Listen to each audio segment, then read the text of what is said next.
Ah, see, that looks so much better. So let's go for a walk. Whew. This is some bracing weather. I think it's like 30, 35, something like that.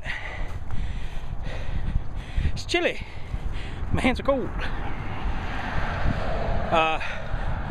So, I've been thinking a lot about movies. I think a lot about movies anyway, but I've been thinking a lot about like the current state of Hollywood and how it seems like almost every movie these days is either an adaptation of a book or a remake. And book adaptations I'm fine with. I enjoy a lot of them. It gives you a different perspective on the book. But remakes, and I've talked about this before, but remakes are the most useless film franchise type ever to be made. And what made me think of this is that when I went to see American Hustle last night, there were a couple things. There was the first look at Robocop, which that remake looks like it's going to be a giant pile of crap. I've already talked about that in another video on my main channel. You can go watch it if you want, if you haven't already. The thing's got almost 800 views, you may have seen it. But you know, the thing with that is like, and then the director says, "Oh, I'm a big fan of the original." Then why are you making this crappy one, man? Why are you making this crappy one if you're such a fan of the original?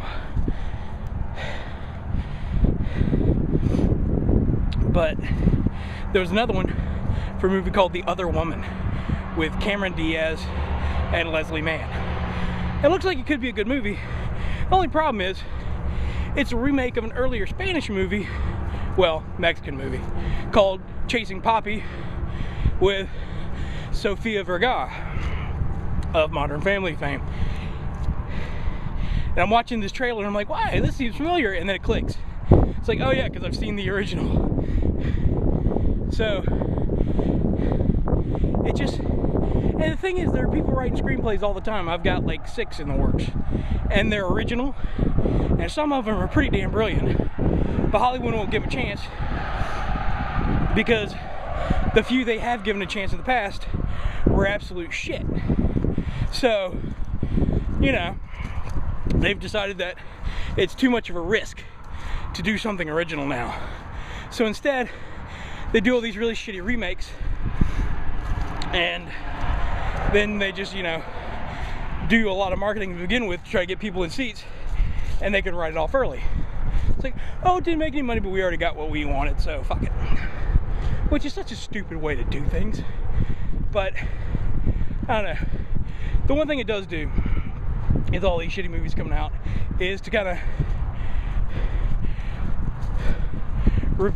reinvigorate me to do my own thing. So, that's, I guess, a plus. And since I'm doing this again, I apparently have a second energy and a second wind. So, when I get back to the house, I'm gonna work on some screenwriting and start my plans to kind of start my own independent franchise. So there's that. Anyway, I'm gonna stop for now and keep walking. I'm not even sure where this place is, but it looks really cool. I know they park the roadwork vehicles here when they're not using them. That's all I know. Donga need food. Alright, y'all. After watching... I can't even talk right now. Meh. After watching Immortals and a couple episodes of Scrubs and messing around on Tumblr, which I think I do way too much, but what are you gonna do? I'm going to bed. So, as always, I hope you're all well, and I will see you tomorrow. And now today's arachnofact from Animal Planet once again. Male spiders are almost always smaller than the females and are often much more colorful. Some males are so small that they actually look like they're newly hatched. Wow. That's small.